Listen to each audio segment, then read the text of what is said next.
Bonjour et bienvenue à Jésus nous parle aujourd'hui en ce 10 novembre, vendredi. Donc, c'est la fin de semaine qui approche pour tous. Aujourd'hui, l'évangile du jour nous vient de Saint Luc. Alléluia, Alléluia, Alléluia, Alléluia. Gloire à toi, ô Seigneur. En ce temps-là, Jésus disait aux disciples, un homme riche avait un gérant qui lui fut dénoncé comme dilapidant ses biens. Il le convoqua et lui dit, « Qu'est-ce que j'apprends à ton sujet? Rends-moi les comptes de ta gestion, car tu ne peux plus être mon gérant. » Le gérant se dit en lui-même, « Que vais-je faire, puisque mon maître me retire la gestion? Travailler la terre, je n'en ai pas la force. Mendier, j'aurais honte.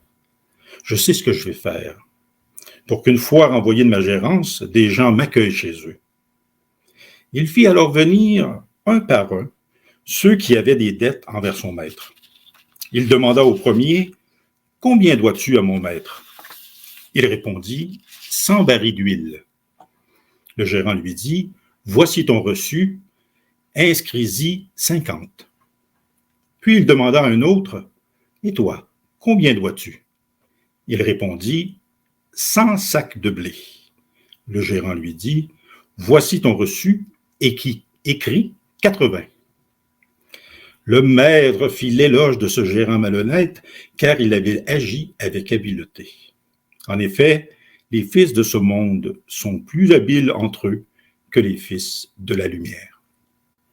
Acclamons cette parole de Dieu.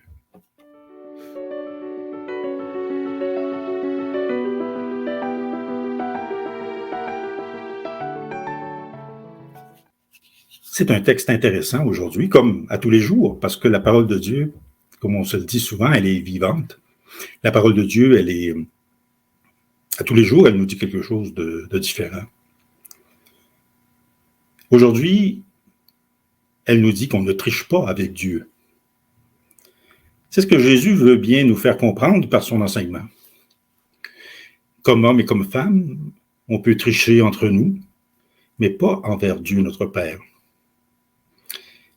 On ne peut pas tricher, et c'est pas parce qu'il nous surveille constamment, c'est pas parce qu'il nous regarde de façon permanente, non, mais on ne peut pas tricher parce qu'il nous fait confiance, parce qu'il nous aime. Au même titre que la confiance qui est mise en nous de façon humaine, Dieu met sa confiance en nous, et la réponse à cette confiance, c'est d'être honnête envers lui. La relation filiale entre nous et Dieu le Père, c'est elle qui appelle à cette confiance. Dans notre vie de tous les jours, comme pour notre responsabilité envers notre monde, nous pouvons négocier la vie que Dieu nous donne et que la vie que Dieu donne à l'humanité. On la négocie, la vie, constamment. On la négocie individuellement. On la négocie face à la richesse, comme dans l'histoire qu'on vient de voir. On peut la négocier face à notre santé. On peut la négocier, aujourd'hui on peut même négocier notre mort. On pourrait y revenir à un moment donné. Donc, ces négociations-là, humaines, elles se négocient, ces négociations-là peuvent se faire entre nous, mais ne se font pas directement avec Dieu. Si on est vraiment en relation de confiance avec lui, on ne négocie pas. On écoute avec lui, on discute avec lui. Et la relation d'amour fait en sorte qu'on peut avancer dans la confiance. Depuis plusieurs jours, nous regardons la Terre Sainte, l'heureux pays, comme un professeur d'exégèse que j'avais à l'Université Laval nous disait, cet heureux pays qui se noie dans le sang d'hommes, de femmes et surtout d'enfants. On regarde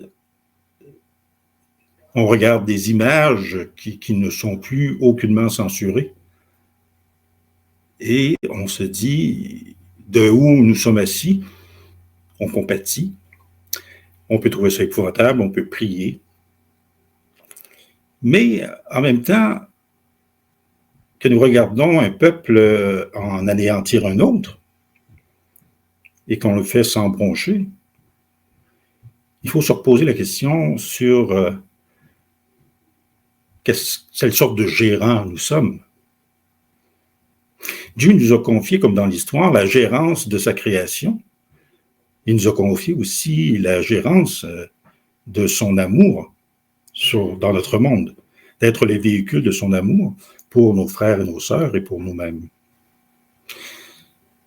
Jésus nous a appris que nous avions cette responsabilité. Nous sommes chrétiens et chrétiennes. Inutile de rappeler que nous devons être plutôt le sel de la terre et la lumière du monde. Être sel de la terre et lumière du monde, c'est pas seulement des mots. Il faut l'être à une échelle individuelle, une échelle locale, une échelle nationale. Et dans le cas de la Terre Sainte, dans le cas du conflit actuel entre la Palestine et Israël, il faut l'être aussi de façon au niveau international. Donc, être chrétien, être du sel et être le sel et la lumière de la terre, c'est une invitation à sortir de notre bien-être, de notre nombrilisme de croyant, de se dire ah ben moi je suis croyant, je suis chrétien, et puis je vais prier pour tout ce monde-là, et puis ça sera ma participation. Oui, une participation qui est excellente. Mais d'un autre côté, être chrétien, c'est aussi de faire en sorte de crier haut et fort l'amour de Dieu pour le monde. Pas pour créer d'autres conflits par des positions moralisatrices, accusatrices, mais pour se redire que la solution au mal, peu importe quelle forme ce mal prend, c'est l'amour que le Christ nous a enseigné. C'est d'annoncer que Jésus, au-delà de la mort, est toujours vivant. C'est d'annoncer que malgré la mort qu'il a décidé de vivre par amour, au-delà de cette mort-là, l'amour s'installe et elle doit s'installer de façon permanente. C'est un objectif qui est difficile. Certains diront que c'est une illusion. Mais il reste que, comme chrétien, si on se contente d'observer, si on se contente de jamais prendre des positions fermes au nom de notre foi, au nom du Christ, sur diverses situations, dont le conflit actuel, mais quelque part, est-ce qu'on est vraiment du sel qui donne de la saveur? Est-ce qu'on est vraiment une lumière qui éclaire le monde? Une lumière qui éclaire le monde pour bien marquer le passage du Christ. Alors, sur cette réflexion qui disait « Seigneur, je crois, mais augmente ma foi », on peut se dire « Seigneur, j'aime, mais aide-moi à aimer encore plus. Seigneur, je t'aime, mais aide-moi à t'aimer encore plus. » C'est peut-être comme ça qu'on doit réfléchir dans les jours qui viennent. Et tout en regardant les nouvelles de toutes sortes, se dire concrètement, qu'est-ce qu'on peut faire pour que l'amour se répande autour de nous? Qu'est-ce qu'on peut faire pour, quand on en vient à prendre la parole sur le conflit actuel, comment on peut avoir une réflexion chrétienne autour de ça? Comment on peut apporter une réponse comme le Christ aurait voulu l'apporter?